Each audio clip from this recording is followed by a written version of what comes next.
Hi everyone, here we've got ALCATEL One X, and let me show you how to activate the autocorrection on this device.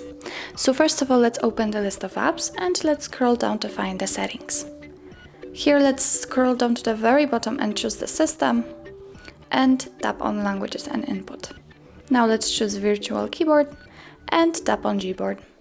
Here let's choose text correction, and as you can see here we've got some options. Here we've got the autocorrection, so in order to turn it on, just tap on the switcher right next to it, and from now on this device will correct words while typing.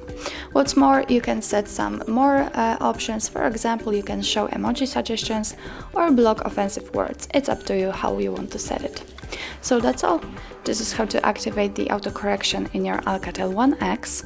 Thank you so much for watching. If you find that this video was helpful, please hit the subscribe button and leave the thumbs up.